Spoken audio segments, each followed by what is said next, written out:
Welcome to the Sample Chapter Podcast, the show where authors read a sample chapter from one of their books. Here's your host, Jason A. Meiske. Happy holidays, my friends, and welcome to episode 99 of the Sample Chapter Podcast, the show where authors read a sample chapter from one of their books. Hey, this week we're having a sit-down with writer, mom, and superhero Corrina Lawson. It's a lot of fun, and it's coming up here in just a few minutes, so stay tuned for that. You don't want to miss it. Well, thank you for tuning in, and especially I want to thank all of you who listen week in, week out. Thank you for your patience these last few weeks. I haven't been able to maintain the previous schedule and making sure that the episodes come out every Tuesday like they normally would. But, with my own schedule and then the holidays being upon us, everybody's schedule is equally as hectic, and it has been a little crazy trying to get things put together. But here we are at 99 episodes and making big plans for the future coming up in 2020. Oh my gosh, I have a lot of good plans, a lot of things lined up already, and even some really great interviews already scheduled. So it's going to be we got a big year ahead of us, and of course, episode 100 coming up here in just a couple of days. That is being done as we speak. So yes, it may be Friday, December 20th. Hey, it's my parents' anniversary. 50th anniversary. Happy anniversary to my mom and dad. Wow, I just realized what day it was. But so it may be December 20th, but just coming up here in a few days on Tuesday, December 24th, that is Christmas Eve, we're going to have episode 100, the big extravaganza with giveaways and a few guest spots. That's going to be a lot of fun. So stay tuned for that. And, I think first, let's, rather than talk a whole lot about me or other things this week, I'm going to go ahead and, what do you say I just give a shout out to our sponsors? Of course, I want to begin with our longtime sponsor, U-Sto-All.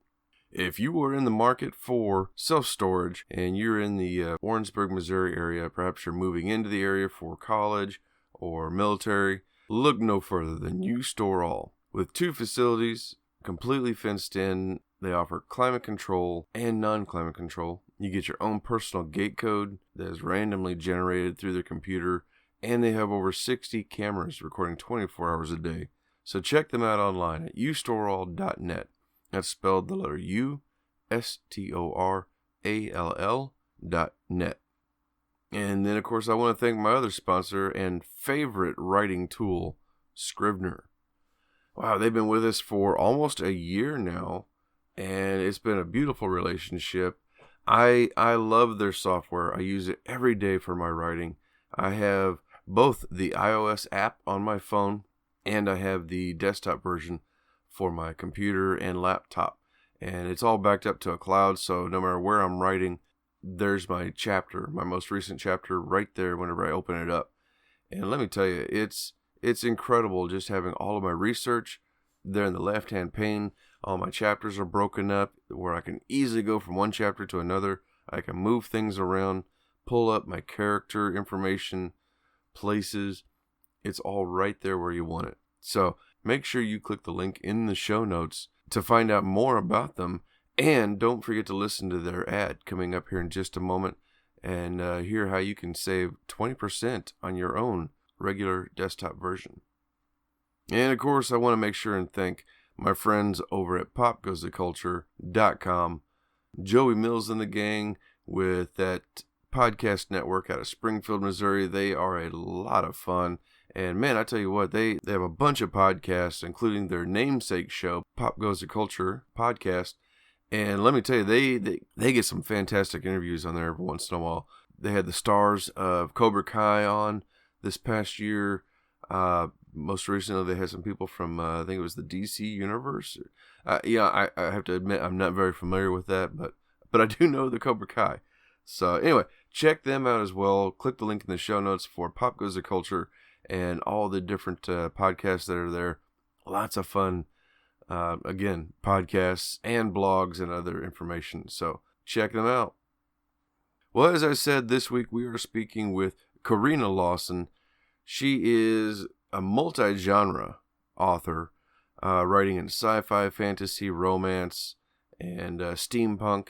Lots of great things. We had a really fun time talking. And, speaking of hectic schedules, oh my gosh, Corrina and I had quite the time getting connected in the first place, just setting up the right time. And, I'm talking about like weeks of trying to go back and forth, back since before Thanksgiving. And I tell you what was really neat was that to begin with, she was helping me get set up with another interview that we did with Natanya Barron. Corrina actually was recommending that she go first, and that was really cool. But yeah, Corrina was awesome. We talked about enjoying yourself in your writing, her love of Batman and comics in general, and how growing up with all that kind of comic book history, how that's kind of informed her writing today. And let me tell you, whenever she begins to read from one of her books, that chapter reading leaves you wanting more. And it's a lot of fun. I can't wait to get us over there to that. Oh yeah, and don't forget, whenever you're going to hear about all this anyway, but don't forget to also get on over to her website that she co-started, geekmom.com. I got to tool around there for a little while after the show, and wow, just lots of great stuff in there. So, but anyway, you're going to hear about that here in just a moment. So first, let's get over to a word from our sponsor, Scrivener, and then our interview with Corrina Lawson.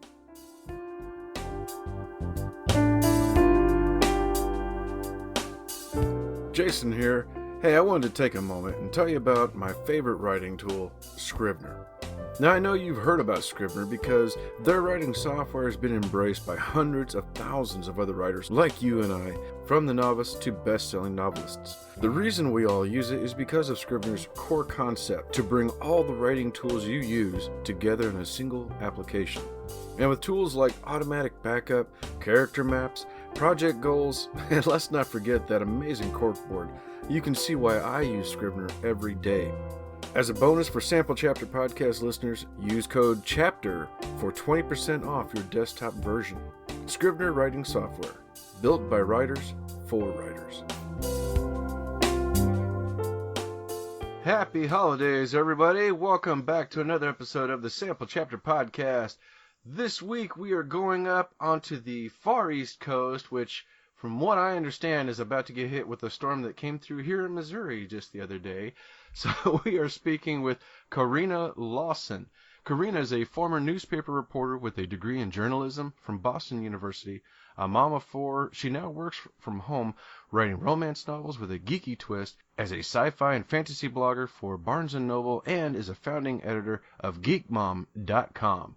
Corrina, welcome to the show. Well, thank you for having me. It's my pleasure. My pleasure. How is the weather up there? Have you gotten hit yet? Well, we got hit with freezing rain yesterday that froze overnight, so that's been fun. The weirdest thing happened today. All of a sudden, like, the sky got dark and we were in the middle of a whiteout for like 15 minutes, and then it vanished. And, wow. And, I mean, I grew up in Vermont, so I've seen a lot of weather, but that was just weird. I never seen anything like that. I learned a lesson in telling my family what the weather will or won't do because I'm always proved wrong. And I had told them, like, oh, no, it's not going to snow until later in the afternoon, and we wake up to snow. And then I said, well, it's not supposed to be that bad, so it'll be all right. And it got bad. So I'm just going to shut up about the weather from now on, I think. I'm not going to tell anybody. Well, tell us about geekmom.com. What is that? Well, Geek Mom sort of started spontaneously. Geekdad.com was on Wired and was founded over there, but I think a fellow who was a former executive editor over there, and our current publisher, Ken, and he was always very keen on having a lot of women write for the site, and eventually there got to be enough of us. We said we should have geekmom.com. And so basically there's about 20 to 30 of us. 4 of us founded the site. And our idea is to take moms who are geeky about something and give them a platform to share their geekdoms. So it's kind of very collaborative. It's a lot of fun. It's a great community to be involved in. And we thought about sort of merging with Geek Dad at one point, and you can see our sites kind of, we share some articles via site, but right now, with the way things are in geekdom, there's still some sort of unique challenges and unique experiences women, especially moms, have in geekdom. So we've kept Geek Mom as a separate entity to reflect that. Well, that's really cool, though, still. I mean, and it's something I can appreciate because, like, my wife is retired military, and even though I served, too, for a couple of years, people still look at me when they hear that we're retired military. They look immediately at me and go, "Oh, how long did you serve?"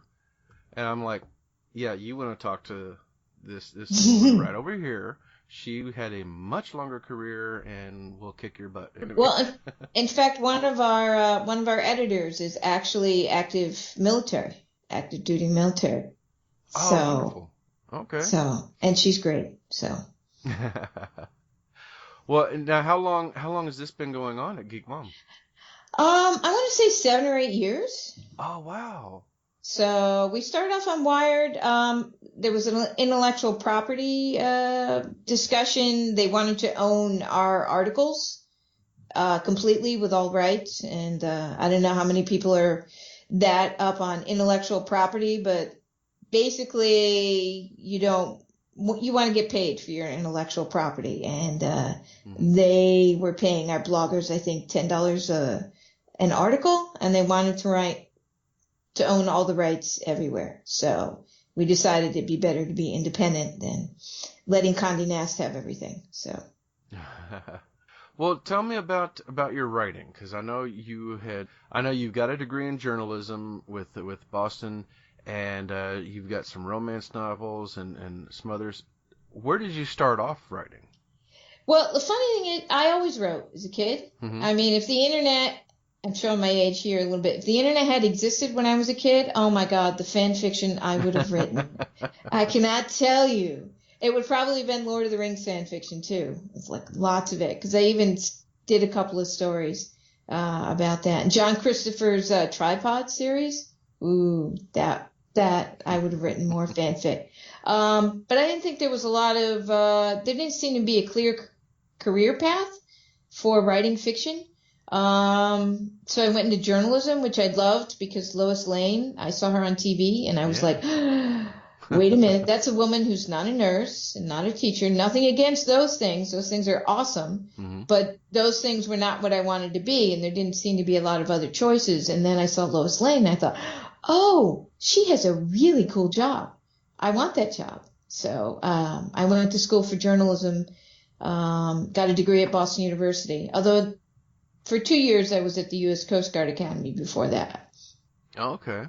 Well, good for you for reaching out and doing that, because there's a lot of us, myself included, who didn't reach for my dreams of writing until I was much older. So, but yeah, I do remember those days before the internet. My daughter eventually went on to write fanfic, and then after I had kids. Very difficult to work and have 4 kids outside the home anyway. And then journalism has changed so much. I started writing fiction for fun, and I didn't grow up reading romance. And I started writing just sort of like a banter mystery thing. And people are like, oh, that's a really cool romance. And I'm like, wait, no, I don't write romance. Romance is like, sappy and all that, but apparently I did. And I have to say my preconceptions about romance were just so wrong. The romance community, the romance writing community is amazing. The romance readers are amazing, and it's such a cross section of people. There is even a group of romance writers who are former military or active duty military. One of the science fiction romance writers, she's a pilot for United, former Air Force. So, there's just so many, and I bring that up because we were talking about service. So, it's just a fascinating community. So I ended up sort of melding my love of really geeky things with sort of a romance angle. My Phoenix Institute series owes a lot to the X-Men, because I grew up reading the Chris Claremont, John Byrne X-Men. And, you know, I hate to tell people, but that is so soap opera-y romance. It's such a soap opera. It's not actually, romance novels are very clear. You have to have a happily ever after at the end. And X-Men, of course, just goes on and on and on. And as people live and die and get cloned and pulled out of time and everything. But I used a lot of my science fiction fantasy background when I started writing some romance. Although lately I've written more urban fantasy style with some romantic elements to it. I'm really interested in the relationships between people. That doesn't always meld up perfectly with romance, because I'm also very interested in plot and concepts and or 3-person or more person play where you want to focus just on the relationship. Yeah, absolutely. Well, I love this because there's a lot of authors that I talk to and authors that I know who stick with a certain genre. But this is really cool and inspiring, I hope, to other authors out there that will do like what you are, where you've got romance, here's steampunk, here's some sci-fi, fantasy elements, and then even your Geek Mom book, you've got a wide variety. It's whatever you feel like, and that is really, really cool. Well, I think, especially with the publishing business as it is now, the only thing you can really guarantee as a writer is enjoying yourself while you're writing. So, and if you're not enjoying yourself, it comes through in your work. So, I mean, I could go on about how to try to hit a trend right, and everything, but, it's more of what you're drawn to write, and that keeps your love of the story, and that'll keep you writing beyond the point where you're trying to chase something that's hot right now. I know a lot of people wanted to write erotica for a long time, even before 50 Shades, because erotica was one of the first, erotic romance, I should say, was one of the first romance subgenres to do well in ebook form. For, I suppose, obvious reasons. You didn't have to show anyone the cover. But eventually, that cycled out of, and if you'd just gone into erotic romance to hit the wave, then you pretty much had no career afterwards. Where if you really liked writing erotic romance, you would find ways to keep writing what you love. So, that's my belief. I haven't made a ton of money with it. I know it's not something that happens in a day or even a year or even a decade sometimes for people. Yeah. Yep. So, I'm looking on here, you got your Seneca series, the Phoenix Institute series, Curse of the Brimstone Contract. What was one of your early series? Which one of these came out first? The Seneca series, really. I don't know how many sci-fi people are out there who remember this, but S.P. Somtow had a series called the Aquila series, which is basically Romans in North America. And they were done humorously, as if the Roman Empire never fell. And I was hitting one of those periods of writing where I just felt like I was banging my head against the wall. So I'm like, let's have Romans and Vikings in North America, 900 AD. It'll be fun. and that was what I started with. And it's roughly sort of, if you had the fall of the Roman Empire in Britain, there's a lot of Arthurian stuff written about that, and transferred it to a North American setting, roughly Albany, New York, and New York City.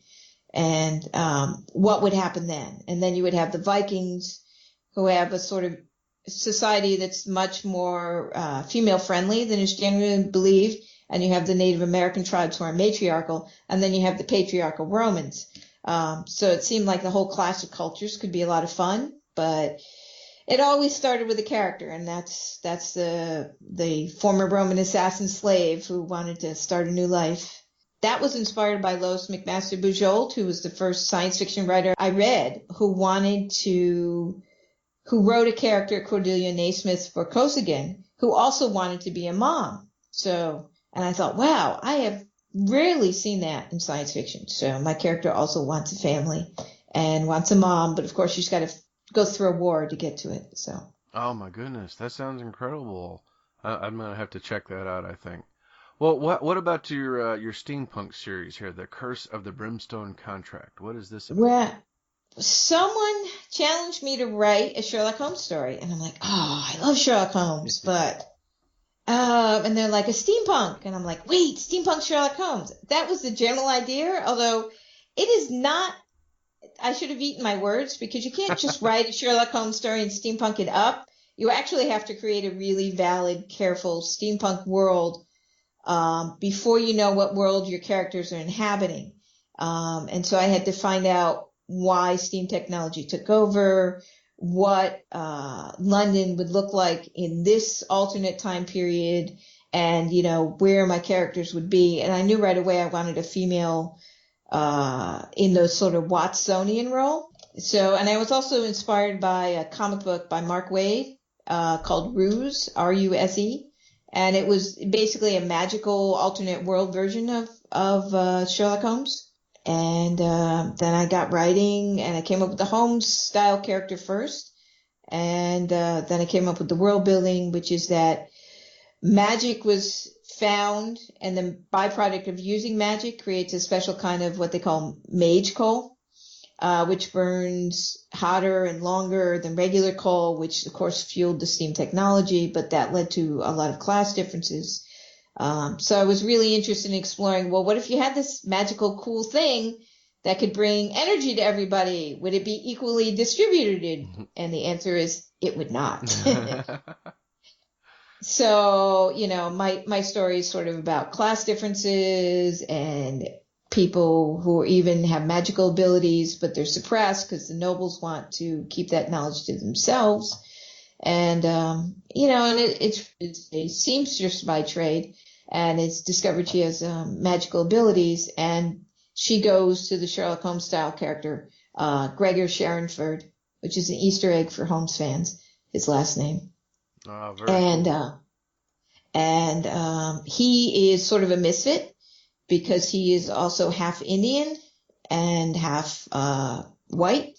And so he has sort of an angle on London that the original Holmes might not have had, being sort of gentry. Okay. Oh, I like that very much. That seems to be the steampunk seems to be a very popular thing here lately. I've seen that being crossed over into a couple other genres. Most recently, I saw a steampunk noir mix, which was really cool. So this is really cool to see some steampunk. Well, I called mine the Steampunk Detective. So there's a mystery, and let me tell you, creating a complicated mystery with red herrings, plus finding steampunk stuff that works into the mystery, it's challenging. It's challenging. Anybody can do it. My hat's off to you. No doubt. Well, your other series that's been, I'm seeing a lot of books coming through there, it looks like, The Phoenix Institute. Tell us about this. Well, as I said before, this is sort of my X-Men inspired. Mm-hmm. And I thought a lot of romance writers focus on vampires or werewolves or shifters, sort of those types of characters in their romances, but nothing wrong with that. It's just not me. So I thought, well, I could write a paranormal romance, but what kind of paranormal people would I have? And I thought, well, superheroes, of course. Of course. And so these are superheroes in the style of sort of the X-Men. That's why the Phoenix Institute is a place where a young man who sort of has telekinesis and pyrokinesis and has been trained to be a weapon. And he's the main character that kicks everything off. And you're not quite sure if he's going to be a good guy or a bad guy at first, even though he's a really nice guy. He's been trained by the sort of Magneto of my world. Ah. So who has sort of plans. But the powers are all based on different types of psychic abilities, because I didn't want to get into the science involved in power rays or teleportation or whatnot. So his love interest in the first book, Beth, is a telepath. And then as we go through, we find out there's a class of immortals who basically have self-healing properties a la Wolverine. There's a woman who walks through walls like Kitty because she controls her molecular structure psychically. And There's even a couple of normal humans in there. Yeah, you got to have some regular people like ourselves in there, here and there. So the powers probably aren't unusual. I don't think you can create a superhero power that hasn't been used before. Even in Astro City, he sort of picks and mixes and matches powers from various sources. But each book is a separate couple, and then they have a happily ever after, and then I have a continuing story of basically there's a villain on the other side of the world who basically wants to control things, and sort of more of the world building comes in as we get through each of the books. Oh, interesting. Okay. So as we add characters, we add the first couple and then the second and then the third, and the book I haven't written as yet because my publisher closed would sort of bring everything together in a big climax. Oh my goodness. So, okay. No, now I'm hoping that there is some hope for that conclusion. Yeah, I have it outlined. It's just a matter of publishing on my own. I'm waiting for a little bit more income stream from the newer books. Mm-hmm. It's hard.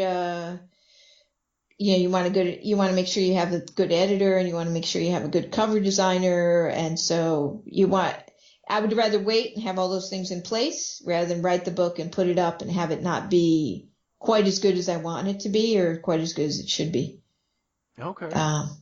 Because I think all of us who've been waiting for a series conclusion would rather wait another year or two and have it be really good than have it come out and go, ugh. Yeah, you don't want to. Hello, Game of Thrones. So. Yes. Well, I can speak from experience as somebody who was just sick and tired of that book until finally I was like, okay, you know what? It's done. Put it out. And then, like the next day, my wife was looking at it, going like, "Oh my gosh, you printed this?" Oh well, but fortunately, thank goodness for Kindle. You can edit and put the new version up right away. Exactly. Because she found all my mistakes, and we were working frantically there for a couple of days. I even when I did the Phoenix Institute, I actually fanficked myself with it because I had an idea with this very sort of wounded Wolverine style character, and it sort of involves BDSM and a lot of very X-rated stuff, and I felt it didn't really suit the original character, so I just did a little quickie spin-off with it, and it won a RWA, a Romance Writing Award last year. So I was like, yes, I can write this. People like me. Very Sally Field reaction, but they really like me. Yay. But I think you have to be careful when you set up readers for one expectation, then do something sort of make a little bit. So I wanted to differentiate it from the rest of the series. So if you see Love's Inferno there, that's the standalone where I sort of fanfic the characters from Dark Inferno. Okay. But that's a nice touch to it, to have a little side story, something that is a standalone, but still within that world. Mm-hmm. That's always fun. And great that you can do that. So what are you working on? I'm working on a couple of different things. I was working on something I had no name for. It's set in the 1920s. In a world, I actually borrowed a lot of the magical elements from my steampunk world, but it's set in 1920s America, and things are not looking well.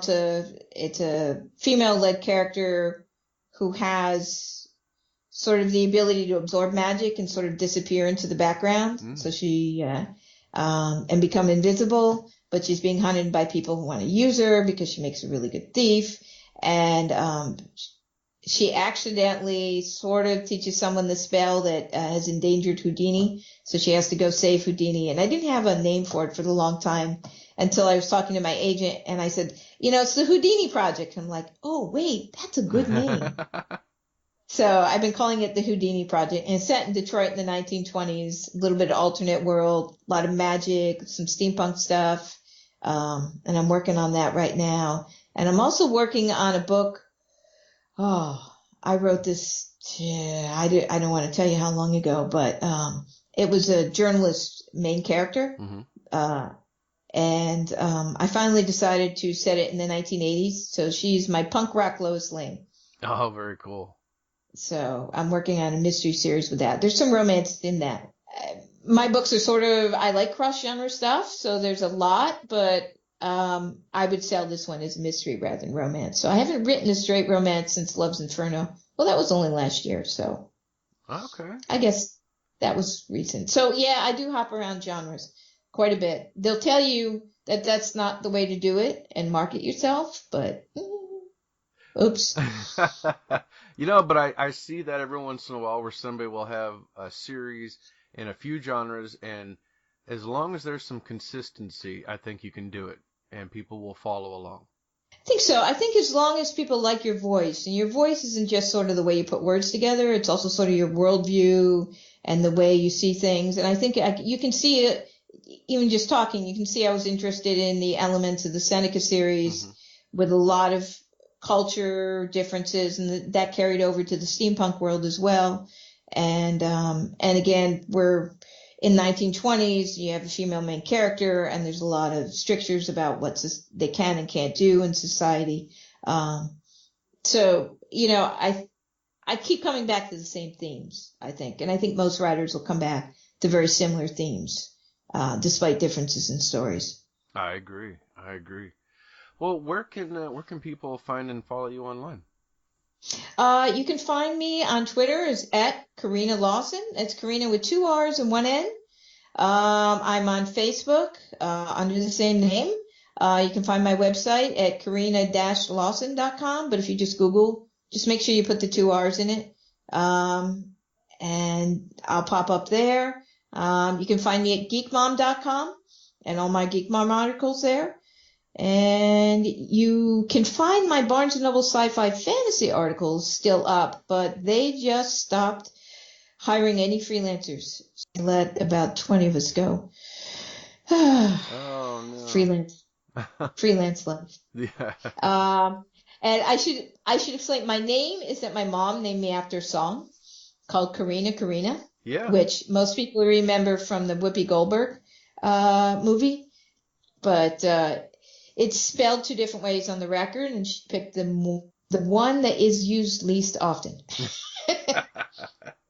So. That's great. Well, we'll make sure, and we'll make it very easy. So everybody listening, click the links in the show notes, and you can get right on over to her website, the Geek Mom.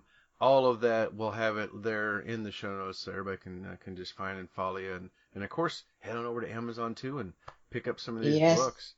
So yes, Amazon. A couple of them are on Kindle Unlimited. Those are the racy ones. But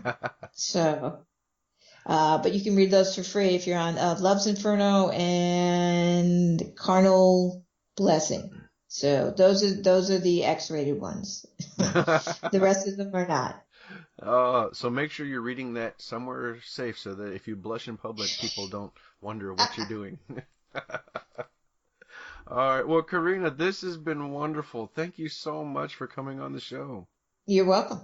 Well, so we're going to hear from the Brightest Shade, the first in the Phoenix Institute. Anything we need to know ahead of time?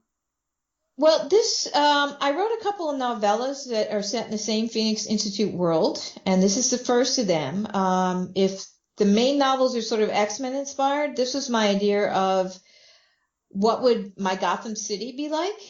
And I love the Jim Gordon character, especially from Frank Miller's Year One, and from, I think Nolan's series did a good job with him. And so he's my hero.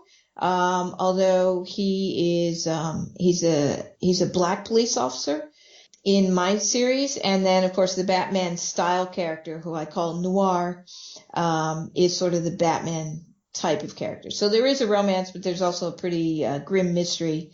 And so we start at a crime scene because it is a mystery. Okay. Well, I can't wait. And ladies and gentlemen, that's my cue to step aside and hand the floor over to our wonderful guest, Corrina Lawson, with The Brightest Shade. Well, thank you so much. Chapter 1. She was too late. Noir slipped silently past the police officers posted to guard the entrance to the bank. The revolving front door had been completely smashed, the door torn off at the hinges. Glass littered the floor. She stepped carefully, hoping not to slice her feet. Once inside, she nearly lost her nerve. The bank branch was a relic of better days in Charlton City, decorated with cathedral ceilings, a marble floor, and ornate wood carvings. All that was eclipsed by the blood and the bodies. She counted 3 people sprawled in various positions, their heads and limbs askew, their faces frozen in shock or pain. It looked like they'd been tossed aside like rag dolls. Jack had definitely been there. No one else had that kind of strength, or that kind of rage. She swallowed back bile. They couldn't see her, of course, but they could definitely hear her. She had best stay hidden. Once settled behind the counter, she heard voices. She peeked out and saw that 2 plainclothes police officers, badges displayed on their belts, had entered the bank. They stopped in the entranceway, perhaps experiencing the same shock as she had. They looked left. She followed their gazes and wished she hadn't. She'd missed seeing one victim who was off to the left and at the base of the wall. The victim's torso was located several feet from the pile of his arms and legs. Noir dropped her head between her knees, feeling sick again. After several deep breaths, she forced herself to look, to sear the images into her memory. This is what she'd worked so hard to prevent, and if she couldn't find Jack, it would happen again. She noted the dismembered victim was dressed in a police-style uniform. The bank guard, Noir guessed. Jack had always hated cops.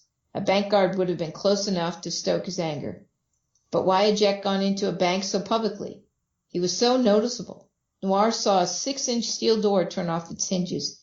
Beyond it was a vault. Maybe Jill needed the money. If only Noir could tell someone her story, but who would believe her? Noir glanced over at a calendar on the empty desk beside her. The last day she was truly clear about had been 5 years earlier, the day Jill had taken her into the clinic. And even with the memory loss and the ordeal at Jill's hands, she was still better off than the people who had gotten in Jack's way today. She shivered and hugged herself, seeking more than physical warmth. After recovering from her escape, she'd been focused only on finding Jack to stop him. She hadn't been able to save these people. Some fucking detective she was. She needed help. Hi, this was done by a monster who only listens to his mad scientist doctor's sister. Yeah, the next move of whoever heard that would be to send her off to the psych ward, not to look for Jack. If they even believed she wasn't just a damned disembodied voice or a figment of their imagination. Shoes crunching over glass caught her attention as someone stepped into the bank. The 2 plainclothes officers turned at the sound of the newcomer's arrival. Noir peered around the edge of the teller's counter, allowing her to see the entire bank lobby. Well, if it ain't Detective Fix-It, said the balding older officer. The new arrival didn't even acknowledge the jab. Like Noir, he was transfixed by the carnage. No, she admitted, not transfixed. He walked the scene in deliberate, slow steps, stopping only to kneel before his victim, just as she'd done. Fix-It wore an unbuttoned, oversized tan overcoat that exposed a white dress shirt and tie underneath. All 3 were rumpled, as if he'd just gotten out of bed or had never gone to sleep. His shoes were scuffed and might have been black once, but they were gray now. Yet the clothes were at odds with his grim and determined manner. As he came closer, she could see his face. It wasn't a pretty face, but it was definitely a strong face. Chiseled features, intense eyes, and a jaw clenched in what she guessed was anger. An old-school kind of guy, Noir guessed, though he didn't seem older than his mid-30s. Detective Fix-It. She wondered how he'd earned that nickname. A man in a business suit rushed in through the ruined doorway and grabbed Detective Fix-It's arms before the other 2 cops could stop him. Lieutenant, you have to find him, the suit said. Sir, Fix-It said, take a deep breath and tell me what you mean.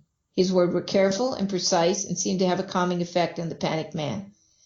I'm the manager of the bank. One of our tellers is missing. He gulped for air. I thought we accounted for everyone, even... He took a deep breath and looked down at the floor. We even accounted for the dead, but I just talked to my people outside and one teller is definitely missing. Noir hoped the missing man wasn't dead somewhere in the carnage of overturned desks, smashed counters, and broken tables. The lieutenant turned to the other police officers. Do you have the bank video logs yet? Not yet, Lieutenant James, the younger plainclothes officer shook his head. First, we made sure to get all the employees out and secure everything for forensics. Then we were going to look for those. Lieutenant James nodded. So that was his name. He outranked the other officers. She could see why. Around hostility from the older cop, and yet he still commanded the crime scene. Sir, Lieutenant James said to the bank manager, where's your video surveillance feed? The manager pointed to an overturned desk on the right, back against the wall. That was his station. Casey's station. He saw the bloody torso of the security guard and put a hand over his mouth. "You can go outside now, sir," James said. "We'll do what we can to find your missing teller. While you're waiting, gather up all you can about his employment and personal history, and give a description to the detectives outside, please." "But that's all on file here." He gestured at the mess, indicating the futility of finding anything in the destruction. "Your head branch has duplicate records, yes?" James asked. The manager nodded. "Then tell the personnel people there to get the files over here ASAP if you want to find your missing employee. Also, tell me the password on your guard's computer." The manager nodded, said something that Noir guessed was the password, and scurried out the door again. He was calmer now, because Lieutenant James had given him a job to do. James shook his head and cursed as he walked over to the overturned security desk. "Officers, over here, I need to lift this." "That's disturbing the crime scene, isn't it?" muttered the balding officer. "Without these videos, we don't have a clue who or what we're looking for," James said. "Eyewitness accounts say it was a damn monster. Now, do you want to rely on those panic reports, or do you want to do your job and see what really killed these people?" The balding officer said no more and followed James's instructions. James, Warren noticed, picked up one half of the desk himself, while the balding officer had help from his partner. They held it several inches above the floor as the younger officer kicked the CPU of the security guard's computer out from where it had been pinned. "James must have some kind of muscles under those rumpled clothes," Noir mused, because he held up his end without effort. As soon as the CPU was free and clear, they set the desk down. The balding officer had sweat running down his face and was puffing out breaths. James hadn't even taken off his overcoat. He hooked up the CPU to a monitor and the keyboard lying nearby on the floor. "Sure that'll work?" asked the younger officer. "Never know," James said. "It'll save time to watch it here." He plugged it in. Noir crept closer and saw the green light and the CPU come on. "How about that?" The thing worked even after it had been tossing around. She patted to hide behind a tipped-over desk that offered her a good view of the monitor. She had to see. James ordered the balding officer outside to get the description of the missing bank employee. Noir had a feeling he wanted to get rid of him. James tapped on the keyboard, had to go through a startup, and quickly brought up the video feed. He turned to look at the other officer. "How long you been in homicide?" The younger man swallowed. "A month." "If you think the mess in here is bad, the video's going to be worse. You could go outside and take eyewitness statements with the others." "No." The younger man straightened his shoulders. "This is part of the job." "Suit yourself." James shrugged and hit enter. Noir wished she'd gone outside as James urged the officer. Watching Jack in action was as bad as her foggy memory recalled. At first, he'd only been bent on destruction, crashing through the doors, ignoring the people, and had gone straight for the vault. A woman had stumbled in his way. Jack had backhanded her against the wall hard. Two of the tellers had been similarly slow in moving out of the way and had met the same fate. The video sound was turned to mute. Perhaps James didn't want the screams of his victims to distract him from observing what happened. Noir could see the fear and panic on the faces of the people in the bank as they realized they were dealing with a force of nature. Someone rushed out the door, and there was quickly a panic to get away as Jack sprang over the teller's counter and tore the vault door off its hinges. He'd not been that strong before. His monstrous body must have changed again, or Jill had changed it. The bank guard had been brave enough to shoot at Jack as he came out of the vault, with jewels and sacks of cash. Jack shrugged off the bullets, set his load down, and tore the guard apart. Mercifully, the guard's face went slack after the first arm had been torn off. Maybe he'd never felt the rest of it. It was nice to think so. The plainclothes detective put his hand to his mouth. James chopped his arms. "Puke outside, kid." The detective ran outside, presumably to lose his lunch all over the sidewalk. James let the video run, catching the moment where Jack grabbed a young man cringing in the doorway. He tossed the bank employee over one shoulder, held his loot in the other, and went out back the way he'd come. James paused the video on an image of Jack's face. "How the hell do I fight something like that?" he mumbled. "Where the hell did you go, monster?" He put his hands on the ruined desk and pushed himself upright as if it took effort. He stared over the dead bank guard. "Poor son of a bitch," James muttered. He ran his hand through his mussed hair, took a deep breath, and headed outside. Noir followed him at a safe distance. This had to be the guy who would help her, if she could get him to believe her story.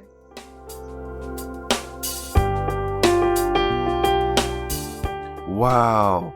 All right, well, that was Corrina Lawson reading an incredible first chapter from The Brightest Shade.